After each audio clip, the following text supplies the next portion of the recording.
Hello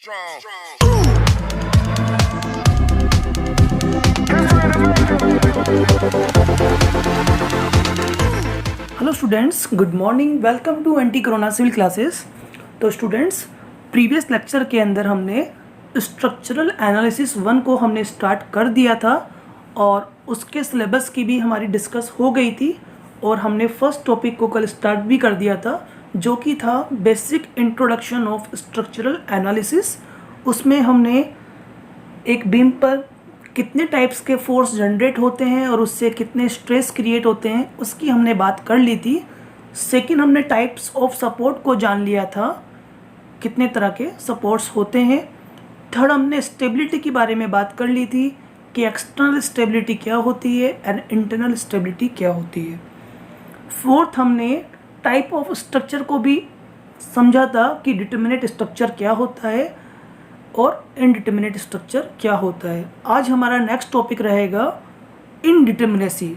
तो indeterminacy को पढ़ने से पहले मैं आपको एक बात थोड़ा सा डिटर्मिनेट और इनडिटर्मिनेट स्ट्रक्चर के बारे में फिर से एक हल्का सा रिवाइज कर देता हूँ कि डिटर्मिनेट स्ट्रक्चर क्या होते हैं और इनडिटर्मिनेट स्ट्रक्चर क्या होते हैं। तो ऐसे स्ट्रक्चर जिनको हम इक्विलिब्रियम कंडीशन से एनालाइज कर देते हैं तो वो स्ट्रक्चर हमारे कहलाते हैं डिटर्मिनेट स्ट्रक्चर। और मैथमेटिकली उनका जो फॉर्मूला था ds is less than equal to, अगर हमारे पास 0 आ रहा है, अगर ds जो हमारा होता था r माइनस आर, उसको मैथमेटिकली जब हम सोल्व कर रहे थे और अगर इसकी जो वैल्यू थी वो 0 से कम आती है या 0 के इक्वल आती है तो वो स्ट्रक्चर हमारे होते हैं डिटर्मिनेट, है ना। और अगर ds की वैल्यू इज़ मोर देन 0 आती है, मतलब ऐसे स्ट्रक्चर जो इक्विलिब्रियम कंडीशन से एनालाइज नहीं होते उनको एनालाइज करने के लिए हम एक्स्ट्रा कंडीशन को अप्लाई करना होता है, तो ऐसे स्ट्रक्चर को हम बोलते हैं इनडिटर्मिनेट स्ट्रक्चर। ठीक है। If the structure can not be analyse using the equilibrium condition then this type of structure is called indeterminate structure. अब बात यहाँ पर यह आती है which one is safe, determinate और इनडिटर्मिनेट, कौन सा सेफ ज़्यादा होता है, डिटर्मिनेट स्ट्रक्चर सेफ होता है या इनडिटर्मिनेट स्ट्रक्चर सेफ होता है। तो इसको हम एग्जांपल के थ्रू समझते हैं। पहले हम एक प्रैक्टिकल एग्जांपल की बात कर लेते हैं। देखो, घरों के जो स्ट्रक्चरल एलिमेंट होते हैं like as a beam, like as a column, वो क्या होते हैं, फिक्स ही तो होते हैं, है ना। कॉलम की अगर हम बात करें तो दोनों एंड से फिक्स होता है और किसी भी एलिमेंट के अंदर अगर फिक्स सपोर्ट लग रहा है दोनों तरफ से तो इसका मतलब क्या हो गया, ds इक्वल टू 6 माइनस 3, तो कितना आ गया 3। तो ये क्या हो गया हमारा, ds की वैल्यू मोर देन 0 है, तो ये हो गया हमारा इनडिटर्मिनेट स्ट्रक्चर ऑफ 3 डिग्री। तो कहने का मतलब ये है जितने भी फिक्स सपोर्ट्स घरों में जितने भी सपोर्ट्स होते हैं, एलिमेंट्स होते हैं, वो क्या होते हैं, इनडिटर्मिनेट स्ट्रक्चर होते हैं। अब बात यहाँ पर ये आती है कि विच वन इज़ बेटर, डिटर्मिनेट और इनडिटर्मिनेट। ये तो बात हो गई प्रैक्टिकली। अब हम मैथमेटिकली भी समझते हैं। हम एक बीम लेते हैं सिंपली सपोर्टेड बीम। कौन सी बीम लेते हैं, सिंपली सपोर्टेड बीम, ठीक है। और हम एक बीम लेते हैं फिक्स बीम। दोनों ही बीम पर डेड लोड क्रिएट हो रहा है, इस पे भी डेड लोड क्रिएट हो रहा है, इस पे भी डेड लोड क्रिएट हो रहा है, ठीक है। तो ये तो बीम हो गई हमारी डिटर्मिनेट स्ट्रक्चर और ये हो गया हमारा इनडिटर्मिनेट स्ट्रक्चर। अगर आपने मैथमेटिकली इसका डिफ्लेक्शन निकाला होगा, पहली चीज़ तो समझ लीजिए, सिंपली सपोर्टेड बीम के अंदर होती है रोटेशन अवेलेबल होती है एंड्स पर, दोनों एंड्स पर रोटेशन अवेलेबल होती है। तो यहाँ पर भी रोटेशन अवेलेबल होगी, यहाँ पर भी रोटेशन अवेलेबल होगी, जो कि स्ट्रक्चर के लिए बहुत ज़्यादा डेंजर है।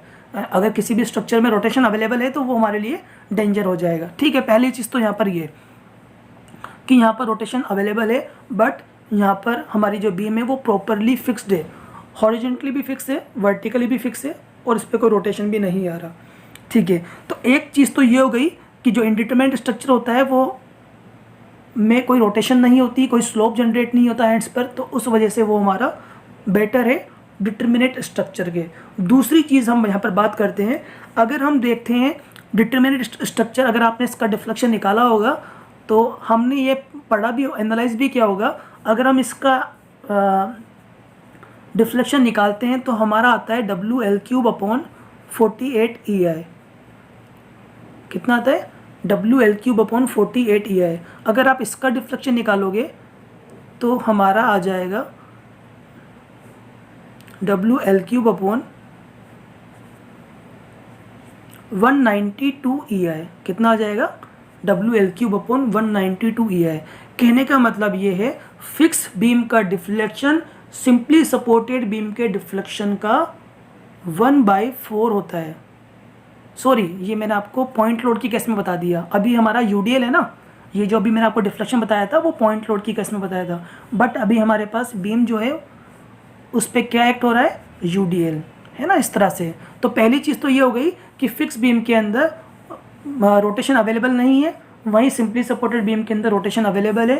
तो ये तो हमारा डिटर्मिनेट स्ट्रक्चर है, ये हमारा इनडिटर्मिनेट स्ट्रक्चर है। तो इस वजह से हमारा ये सेफ हो जाएगा, पहली चीज़ तो ये।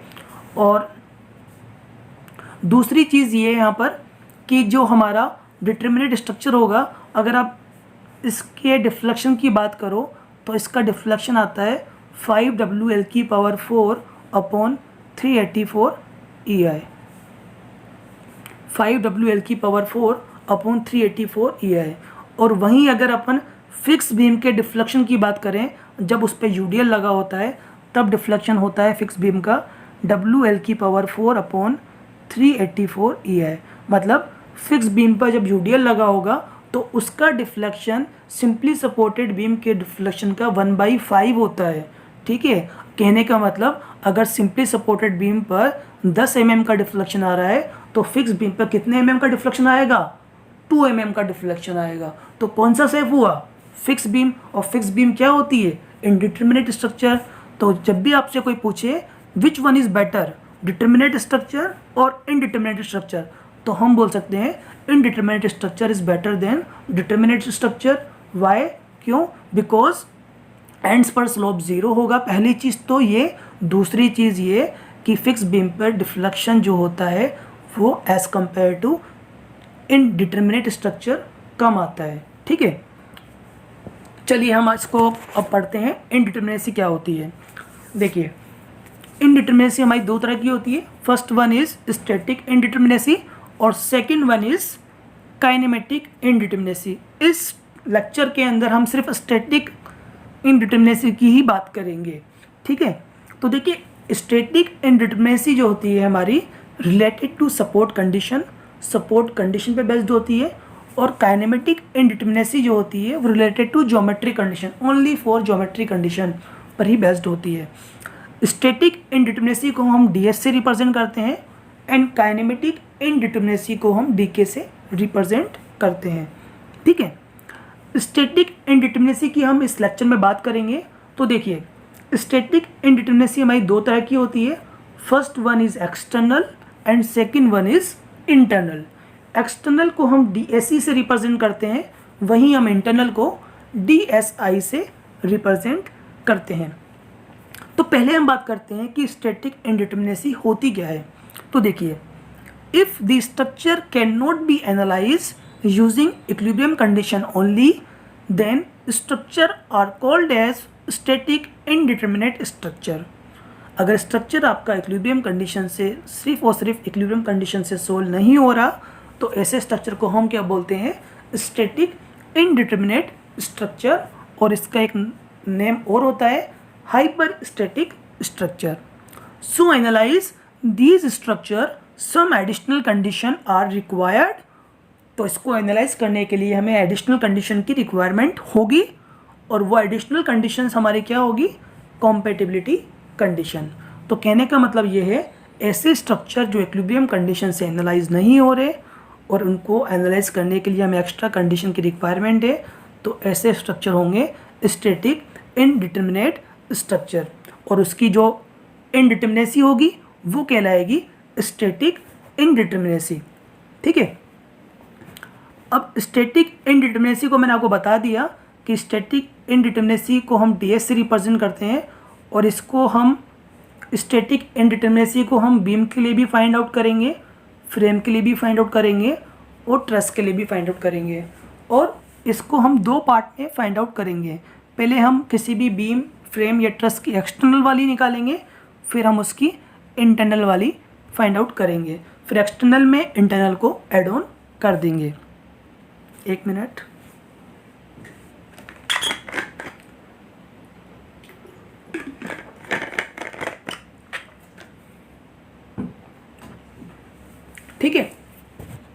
तो अब हम बात करते हैं एक्सटर्नल स्टैटिक इनडिटरमिनेसी, जो कि डिनोटेड होती है हमारी DSE से। It is related to support system of structure. पहली चीज़, ये सपोर्ट पे डिपेंड करेगी। It is equal to number of independent external reaction in the axis of equilibrium condition. It means external indeterminacy deal with unknown support or reaction in the axis of equilibrium equation. ठीक है, तो external indeterminacy जो होती है हमारी पूरी की पूरी सपोर्ट कंडीशन पर बेस्ड होती है। ठीक है, मतलब स्ट्रक्चर एक्सटर्नली इंडिटरमिनेट होगा या नहीं होगा वो डिपेंड करेगा सपोर्ट कंडीशन पर। तो देखिए, अगर हम मैथमेटिकली बात करें किसी भी स्ट्रक्चर की एक्सटर्नल स्टैटिक इनडिटरमिनेसी के लिए, तो अगर हम बात यहाँ मोस्टली 3 तरह के स्ट्रक्चर की ही बात करेंगे पूरी की पूरी, एक बीम, एक फ्रेम और एक ट्रस। ठीक है, बीम और फ्रेम सेम वर्क करते हैं। तो देखिए, अगर हम बीम की बात करें तो एक्सटर्नल स्टैटिक इनडिटरमिनेसी निकालने का फॉर्मूला होता है R-R। फ्रेम के लिए भी सेम ही फॉर्मूला यूज़ करेंगे और ट्रस के लिए भी हम सेम ही फॉर्मूला यूज़ करेंगे। तो कहने का मतलब ये है, किसी भी स्ट्रक्चर की एक्सटर्नल स्टेबिलिटी निकालने का फॉर्मूला किसी भी स्ट्रक्चर की एक्सटर्नल स्टैटिक इनडिटरमिनेसी निकालने का फॉर्मूला सेम ही होता है। और वो कॉमन फॉर्मूला क्या है? Capital R minus small r। Capital R means support reactions और small r means minimum equilibrium equation. और minimum equilibrium equation for the 2D structure कितनी होती है? 3। And minimum equilibrium equation for 3D structure कितनी होती है हमारी? 6। तो ये तो बात हो गई हमारी एक्सटर्नल स्टैटिक इनडिटरमिनेसी की। ठीक है, तो एक्सटर्नल स्टैटिक इनडिटरमिनेसी का फॉर्मूला बिल्कुल सिंपल है, capital R minus small r। अब हम बात करते हैं इंटरनल स्टैटिक इनडिटरमिनेसी की। देखिए, डील विथ इंटरनल रिएक्शंस और force in the axis of equilibrium equation. Internal force are axial force, shear force और बेंडिंग मोमेंट। ठीक है, सिंपल सी बात है, किसी भी बीम के अंदर अगर आप एक्सटर्नल लोड अप्लाइड करोगे तो उसमें 3 तरह के फोर्स जनरेट होते हैं जनरली।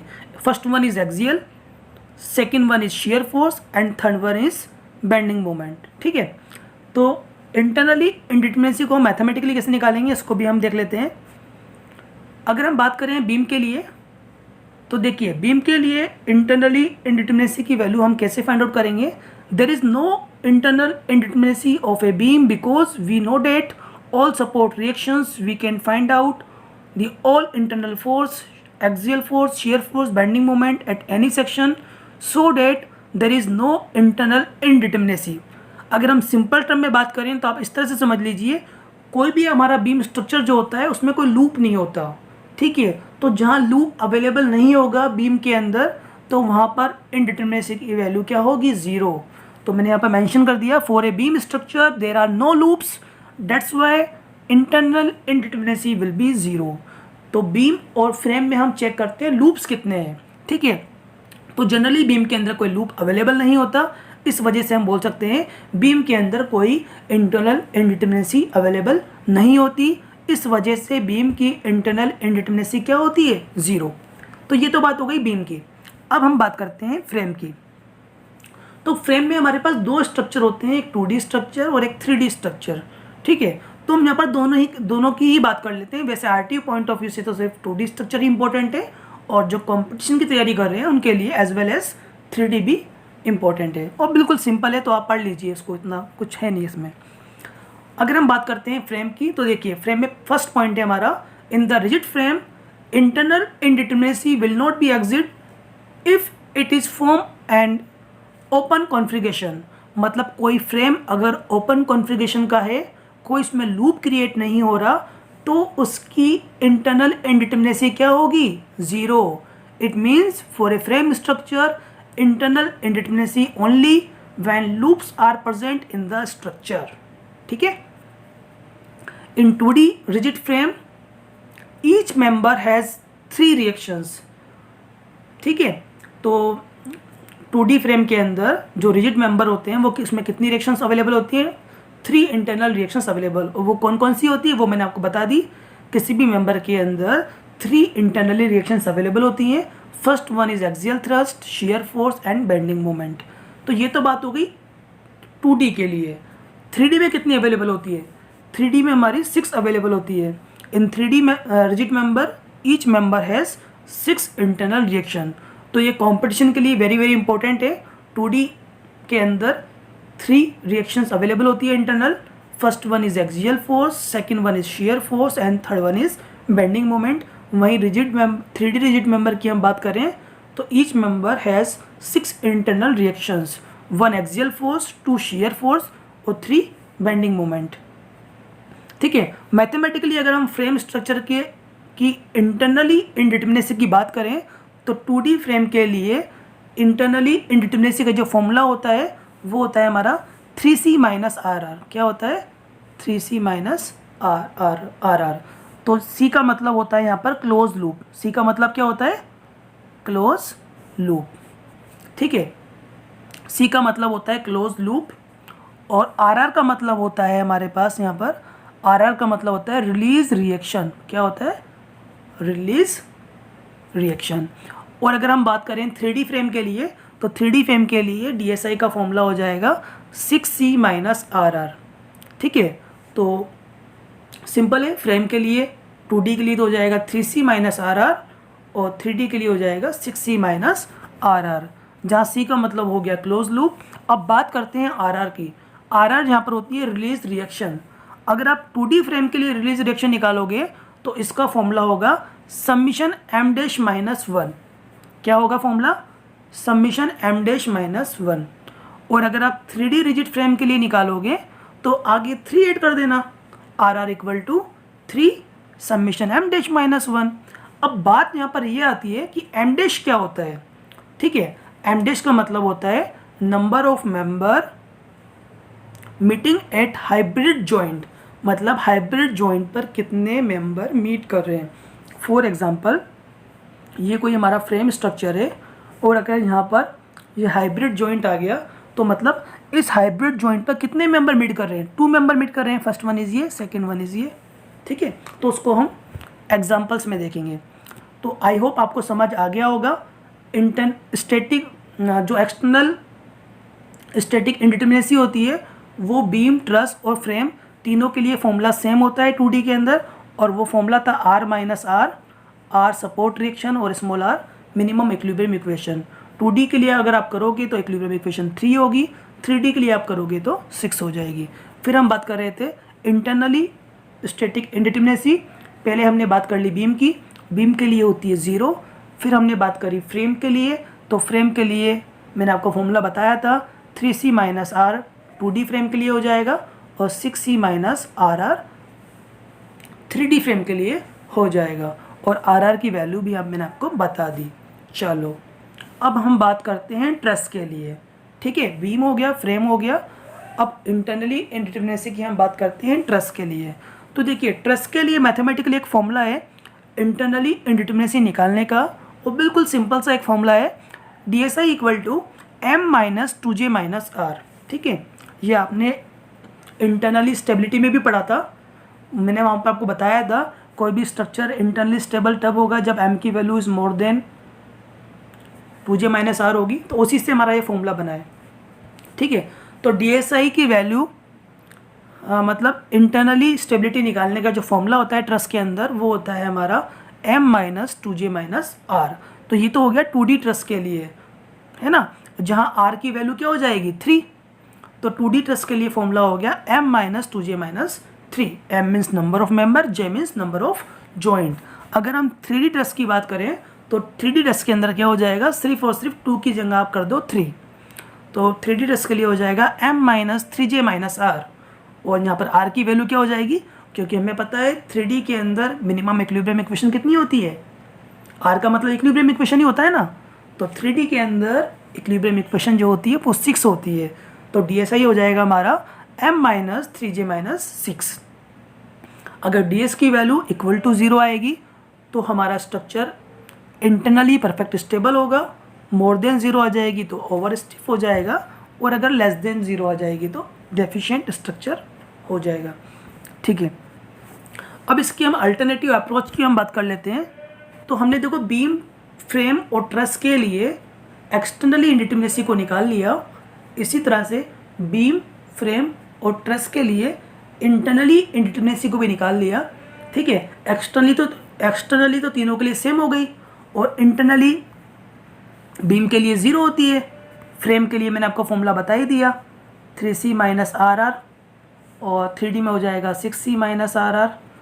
और ट्रस के लिए भी मैंने आपको बता दिया फॉर्मूला इंटरनली वाला, m minus 2j minus R, और 3D में हो जाएगा m minus 3j minus are, ठीक है।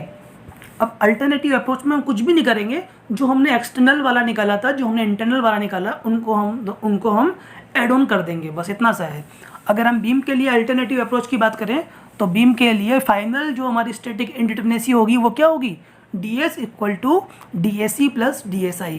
DSI की वैल्यू होगी 0, तो बीम के लिए फाइनली स्टैटिक इंडिटरमिनेसी जो होगी वो DSE होगी, ठीक है। अगर हम बात करें फ्रेम की, तो फ्रेम का हमारा फॉर्मूला होता था DSE plus DSI, external plus internal. External की वैल्यू थी हमारे पास R माइनस आर, और इंटरनल था 3C माइनस आर आर, ठीक है। एक फ्रेम के लिए आप स्पेशल फॉर्मूला भी आप अप्लाई कर सकते हो, और वो स्पेशल फॉर्मूला हमारा ये वाला है। अगर आप ये वाला फॉर्मूला भी डायरेक्ट अप्लाई करोगे, 3m minus 3j plus R R, 3m minus 3j plus R minus R R, तो इससे भी आपका वही आंसर आएगा, जो आपका इससे आएगा, ठीक है। तो फ्रेम की आपके पास दो फॉर्मूले हो गए, एक तो जो मैंने आपको बताया, और एक चाहो तो आप इससे भी फाइंड आउट कर सकते हो, 3m minus 3j plus R R, 3m minus 3j plus R minus R R. लेकिन मैं बोलूँगा आप इसी से निकालो, ठीक है, ज़्यादा हमें लपड़े में पढ़ना नहीं है। इसी तरह से अगर हम ट्रस की बात करें तो ट्रस का जो फॉर्मूला था DSE प्लस DSI, DSE हो गया R माइनस आर, और DSI हो गया m minus 2j minus R. तो इससे हमारा R से R हमारा कैंसिल हो जाएगा, तो फाइनली हमारा जो फॉर्मूला बनेगा DS equal to m minus 2j plus R, ठीक है। तो ये मैंने आपको अल्टरनेटिव फॉर्मूले बता दिए बीम के लिए। इंटरनली तो वैल्यू होती नहीं है, तो DS इक्वल टू DSE हो जाएगा। फ्रेम के लिए एक्सटर्नल और इंटरनल को आप जोड़ दो तो फाइनल फॉर्मूला बन जाएगा, और चाहो तो आप ये वाला फॉर्मूला भी अप्लाई कर सकते हो। और ट्रस में जब हम दोनों को ऐड कर देंगे तो फाइनली हमारा DS आएगा m minus 2j plus R, ठीक है। तो आपके ऊपर डिपेंड करता है, आप अलग अलग करके निकालो चाहे एक साथ निकालो, ठीक है, आंसर सेम ही आएगा हमारा। तो ये तो अल्टरनेटिव अप्रोच मैंने आपको 2D स्ट्रक्चर के लिए बता दिया। अगर आप चाहो तो 3D के लिए भी याद कर सकते हो, सेम ही फॉर्मूला यूज़ होगा बीम के लिए, DSE प्लस DSI, DSI की वैल्यू 0 होगी तो DS इक्वल टू DSE, ठीक है। और फ्रेम के लिए भी वही हम यूज़ करेंगे, DSE plus DSI, DSE R minus R, और DSI 6C minus R R हो जाएगा यहाँ पर, ठीक है ना। और स्पेशल फॉर्मूले में भी यहाँ पर आ जाएगा 6m minus 6j plus R minus R R. और अगर आप ट्रस के लिए 3D वाले फॉर्मूले की बात करोगे तो वहाँ तो आया था हमारा m minus 2j minus R, तो यहाँ आ जाएगा m minus 3j plus R, ठीक है। तो बिल्कुल ईजी है, ज़्यादा घबराने की ज़रूरत नहीं है। जो RTO की तैयारी कर रहे हैं उनके लिए सिर्फ 2D वाले फॉर्मूले ही है, और जो कंपटीशन की तैयारी कर रहे हैं उनके लिए ये वाले फॉर्मूले भी आपको देखने पड़ेंगे, और दोनों ही बहुत ईजी हैं, ज़्यादा कुछ अंतर नहीं है। तो आइए हम इसके अब न्यूमेरिकल की हम बात कर लेते हैं, एक मिनट।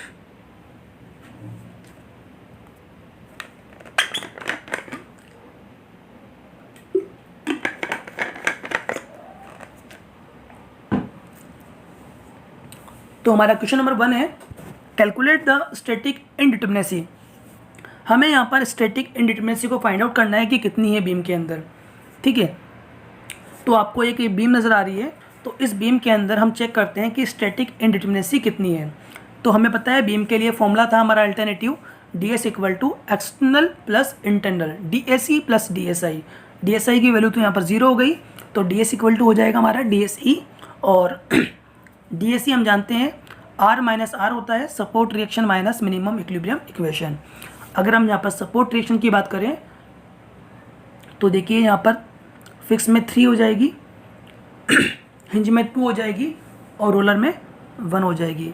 तो सपोर्ट रिएक्शन हमारे पास कितनी हो गई, 3 + 2 + 1, और minimum equilibrium equation in 2D structure कितनी होती है, 3। तो फाइनली हमारी हो गई 6 - 3। तो 6 - 3 जब आप करोगे तो आपका आ जाएगा 3। तो ये स्ट्रक्चर हमारा क्या हो जाएगा, indeterminate of 3 degree and stable. Stable कैसे हुआ, क्योंकि स्टेबिलिटी की कंडीशन थी कि स्ट्रक्चर में तीन इक्वेशन होना ज़रूरी है, हमारे पास तो 6 हैं। और दूसरी कंडीशन ये थी कि रिएक्शंस जो होती है वो आपस में नॉन पैरेलल होनी चाहिए, वो भी है। तो हम बोल सकते हैं ये हमारा स्ट्रक्चर हो जाएगा indeterminate of 3 degree and stable. ठीक है, बहुत ही प्यारा क्वेश्चन है और कंपटीशन के लिए भी उतना ही इंपॉर्टेंट है जितना कि आरटीयू के लिए। ठीक है, तो आपको एक बीम दे रखी है और बीम के अंदर ये 2 हाइब्रिड जॉइंट भी आपको शो हो रहे हैं। ठीक है, तो देखिए, if the hybrid joint present in the beam they we can use this formula. अगर किसी भी बीम स्ट्रक्चर के अंदर हाइब्रिड जॉइंट अवेलेबल हों तो फिर हम ये वाला फॉर्मूला यूज़ करते हैं, DSC प्लस DSI।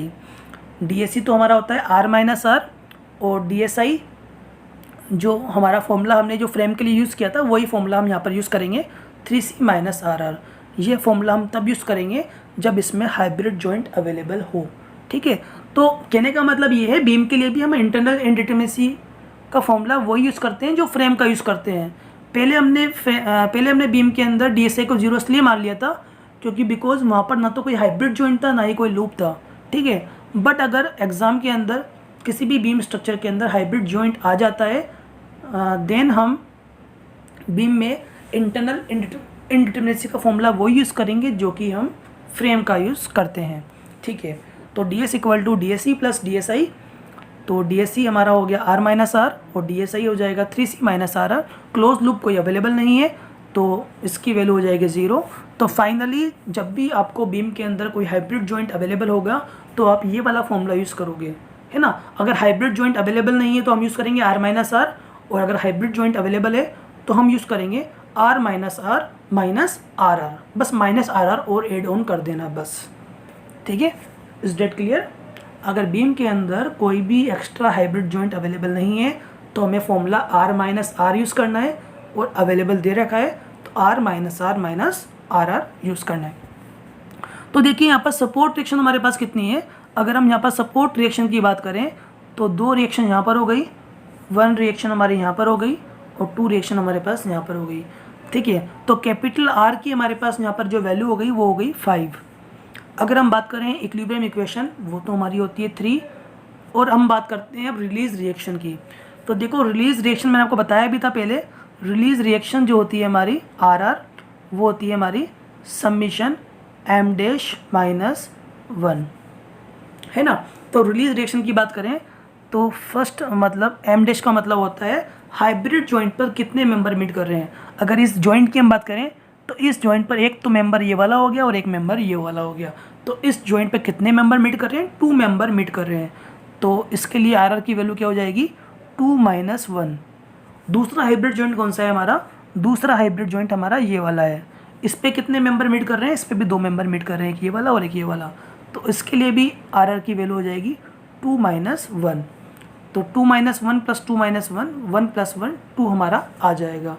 तो RR की जो वैल्यू हो जाएगी वो कितनी हो जाएगी, 2 हो जाएगी। तो फाइनली जब इसको सोल्व करोगे तो कितना आ जाएगा, 0 आ जाएगा। देखो मैंने यहाँ पर यही बताया है, कैपिटल R की वैल्यू 5 हो गई, R की वैल्यू 3 हो गई और रिलीज रिएक्शन हमारी 2 हो गई। यहाँ मैंने काउंट करके भी बताया है आपको राइट हैंड साइड पर, ठीक है ना, कैसे आई। तो DS की वैल्यू फाइनली 0 हो गई। जब DS की वैल्यू 0 होती है तो स्ट्रक्चर हमारा क्या होता है, डिटर्मिनेट। अब हम चेक करेंगे कि ये स्टेबल है कि अनस्टेबल है। सपोर्ट रिएक्शन जो है हमारी पैरेलल नहीं है तो हम बोल सकते हैं ये हमारा स्टेबल हो जाएगा। ठीक है, अब हम नेक्स्ट क्वेश्चन देखते हैं जो कि हमारा है ट्रस का। चलो तो अब हम नेक्स्ट क्वेश्चन की बात कर लेते हैं, और नेक्स्ट क्वेश्चन के अंदर हमें कैलकुलेट करना है DS को। ठीक है, तो DS को पहले हम इसको अलग अलग काउंट करेंगे। पहले हम इसकी एक्सटर्नल फाइंड करेंगे, फिर इंटरनल फाइंड करेंगे। अगर हम ट्रस में एक्सटर्नल इनडिटरमिनेसी की बात करते हैं तो फॉर्मूला क्या होता है, R माइनस R, वो तो सब में कॉमन होता है। ठीक है, सपोर्ट रिएक्शन कितनी है यहाँ पर 3, और इक्विलिब्रियम इक्वेशन कितनी है 3, तो 3 माइनस 3 यहाँ पर कितना हो जाएगा, 0। अब हम बात करते हैं इंटरनल इनडिटरमिनेसी की। तो देखिए DSI इक्वल टू हो गया हमारा M minus 2J minus R। M का मतलब नंबर ऑफ मेंबर, कितने मेंबर हैं, 1 2 3 4 5 6 7, number of member 7। Number of joint की भी हम यहाँ बात कर लेते हैं। First joint, second, third, fourth, fifth, number of joint हो गए 5 और इक्विलिब्रियम इक्वेशन कितनी होती है 3। तो देखिए m की वैल्यू हमने यहाँ पर 7 पुट कर दी, जॉइंट हमने यहाँ पर 5 ऐड कर दिया और इक्विलिब्रियम इक्वेशन 3 रख दी। तो जब इसको हम सोल्व करेंगे तो DSI की वैल्यू हमारे पास कितनी आ जाएगी, DSI की वैल्यू आ जाएगी 0। तो DS equal to DSE plus DSI। तो हमारा जो स्ट्रक्चर हो गया determinate, truss and perfect stable. और इसको आप डायरेक्ट फॉर्मूले से भी निकाल सकते हो। डायरेक्ट मैंने आपको अल्टरनेटिव फॉर्मूला भी बताया था, जब एक्सटर्नल को इंटरनल में ऐड कर दोगे तो फाइनली हमारा एक फॉर्मूला बनता था ट्रस के अंदर m-2j+r। इससे भी अगर आप वैल्यू निकालोगे तो कितना आएगा, 0 आएगा। ठीक है, हम इसका एक एग्जांपल और लेते हैं। ठीक है, तो इसके अंदर भी हम पहले ये हमारा ट्रस है। कोई भी स्ट्रक्चर अगर ट्रायंगुलर फॉर्म में दे रखा है तो that is called as truss. ठीक है, ये पहचान हो गई। मतलब अगर स्ट्रक्चर हमारा ट्रायंगुलर फॉर्म में दे रखा है तो वो ट्रस होगा, अदरवाइज बीम और फ्रेम।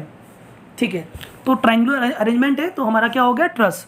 तो एक्सटर्नली इसकी हम निकालते हैं इंडिटरमिनेसी।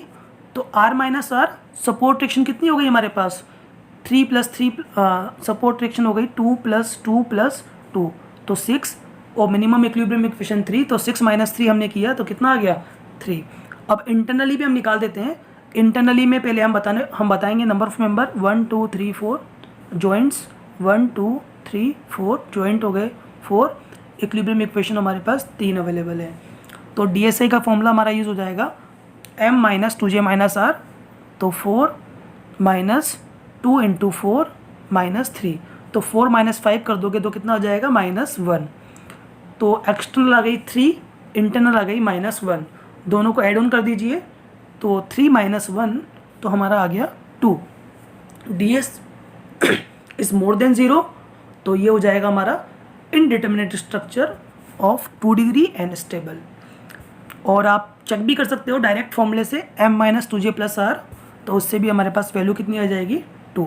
ठीक है, और ये चेक आप डायरेक्ट इस तरह से भी कर सकते हो और डायरेक्ट उस तरीके से भी कर सकते हो, जो भी आपको इजी लगे, कन्वीनियंट लगे आपको। ठीक है, लेकिन अगर आपका स्ट्रक्चर बड़ा आ जाता है तब मैं आपको बोलूँगा कि आप ये वाला फॉर्मूला यूज़ करो जैसे कि जस्ट लाइक दिस, है ना। अगर आपका इतना बड़ा क्वेश्चन आ गया तो आप बजाय एक्सटर्नल और इंटरनल निकालने के बजाय आप डायरेक्ट फॉर्मूला लगाओ m-2j+r। ठीक है, तो देखो ट्रायंगुलर फॉर्म में अरेंजमेंट दे रखा है तो ट्रस हो गया। अब आपके पास ऑप्शन है, आप एक्सटर्नल निकाल लो अलग, इंटरनल निकाल लो अलग, दोनों को ऐड ऑन कर दो। और अगर आप कम टाइम में निकालना चाहते हो तो आपके पास फॉर्मूला अवेलेबल है, कंबाइंड फॉर्मूला m-2j+r।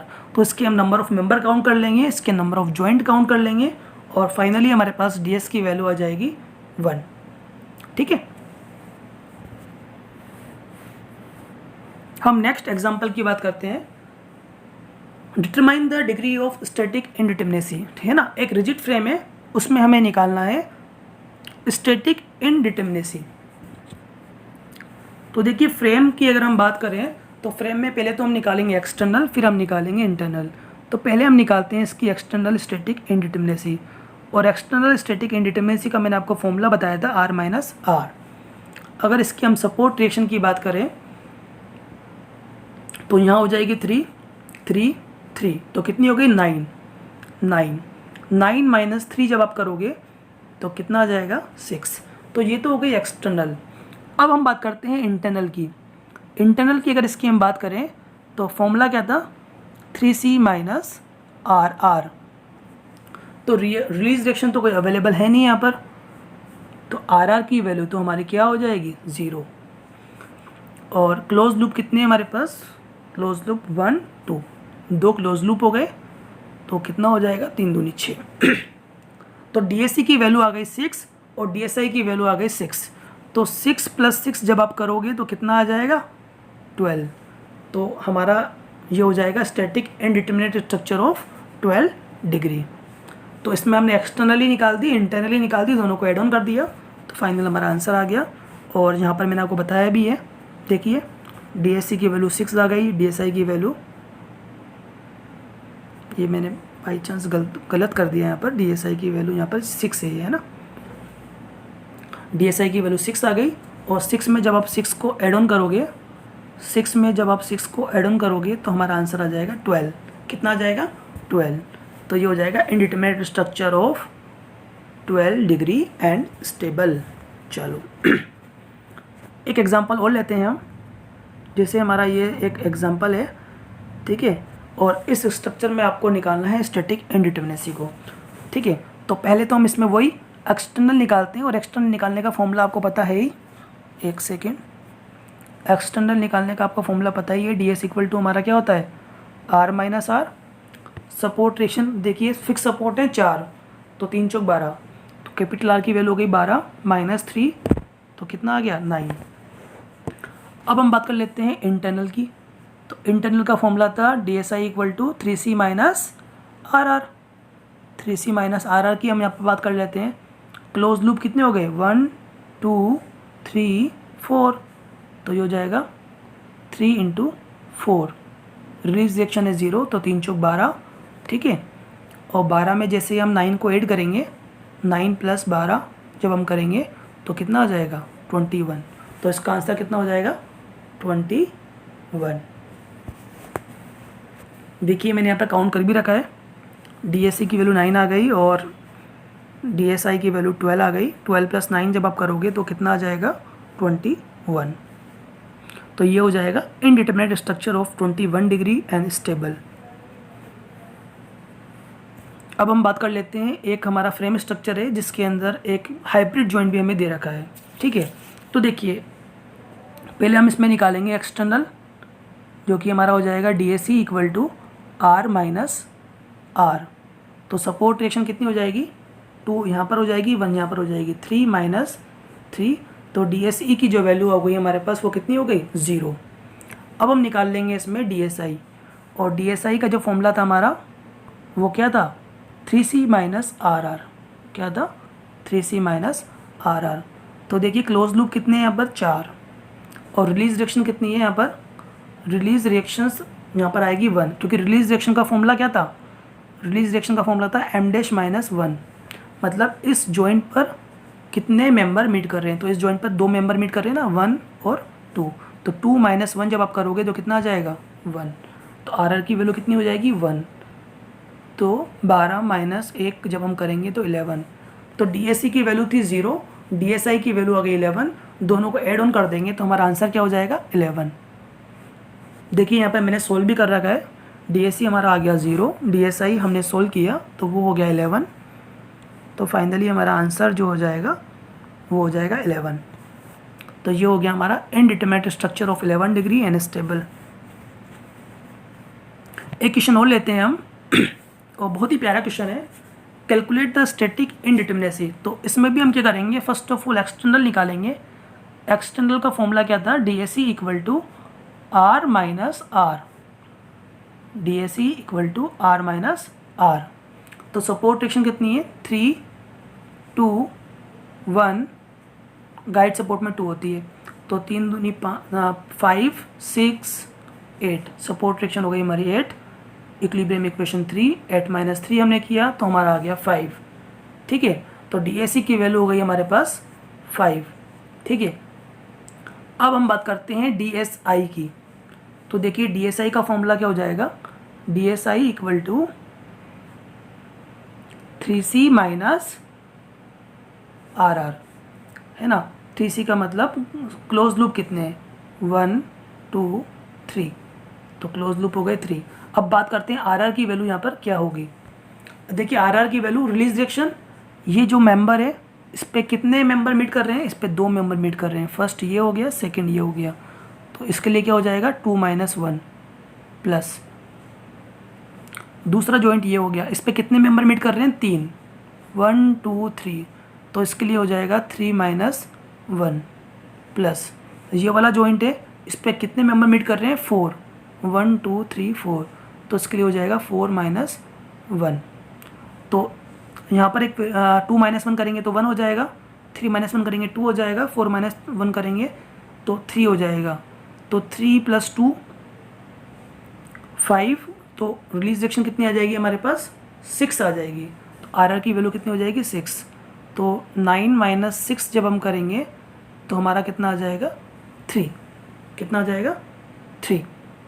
ठीक है, तो DSI की वैल्यू हमारे पास हो गई 3 और DSE की वैल्यू हमारे पास कितनी थी 5।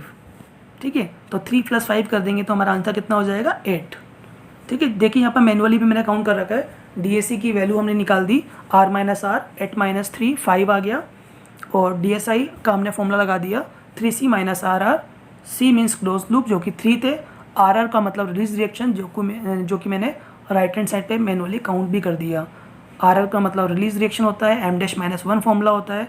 तो फर्स्ट जॉइंट के लिए 2 - 1, सेकेंड के लिए 3 - 1 और फोर्थ के लिए 4 - 1।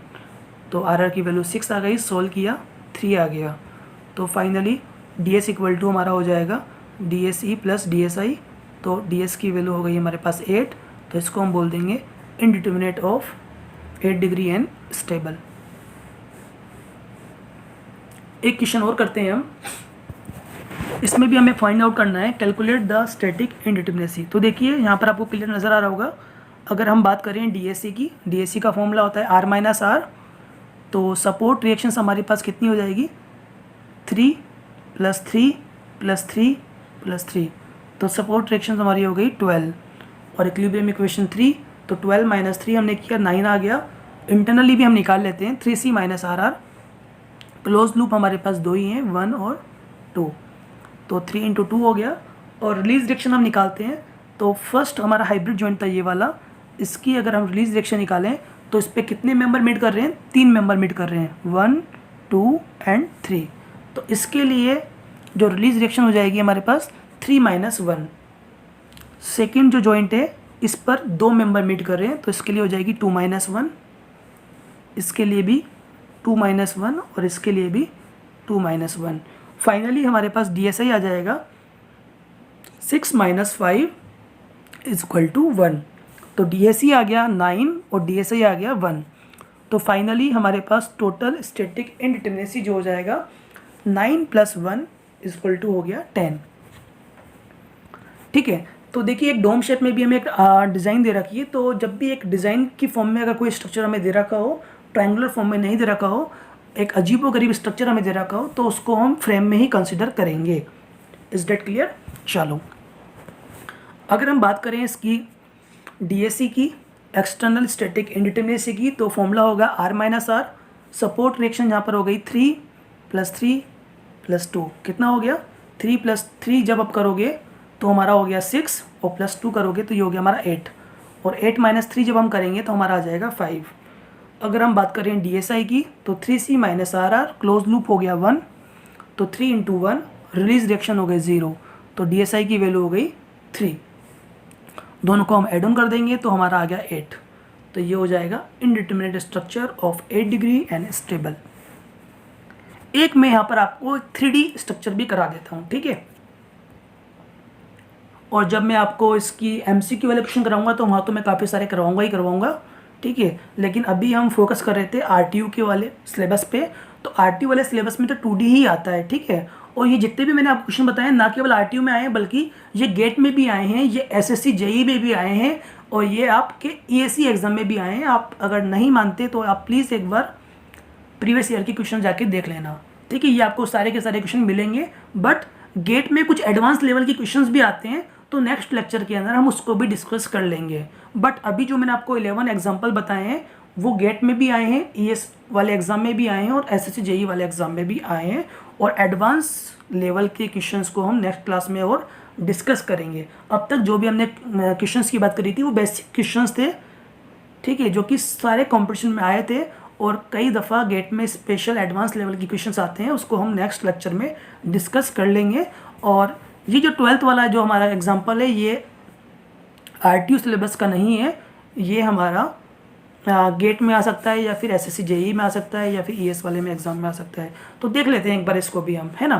तो एक फ्रेम स्ट्रक्चर है, और मैं तो ये बोलूँगा कि आप RTU वाले भी आप इसको एक बार देख लीजिए, ज़्यादा कुछ भी नहीं है इसके अंदर।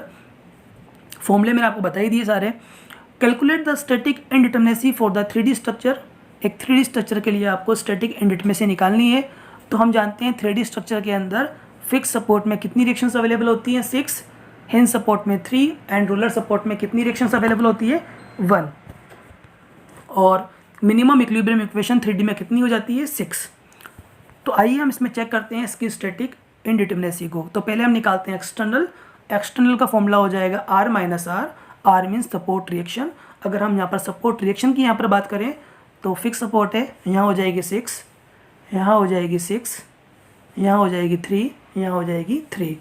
तो इसको हम काउंट कर देंगे और स्मॉल r की वैल्यू हो जाएगी 6, तो 18 माइनस 6 तो हमारा कितना हो जाएगा 12, है ना। स्मॉल r 3D स्ट्रक्चर में स्मॉल r 6 होता है और 2D के अंदर 3 होता है, क्योंकि हम जानते हैं 2D स्ट्रक्चर के अंदर इक्विलिब्रियम इक्वेशन 3 होती है और 3D के अंदर 6 होती है।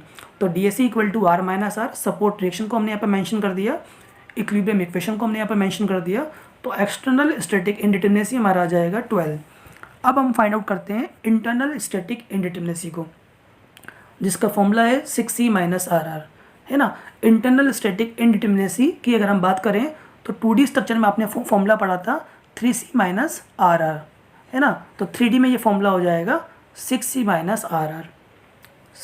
6C का मतलब क्लोज लूप हमारा एक ही है, और RR मतलब रिलीज रिएक्शन।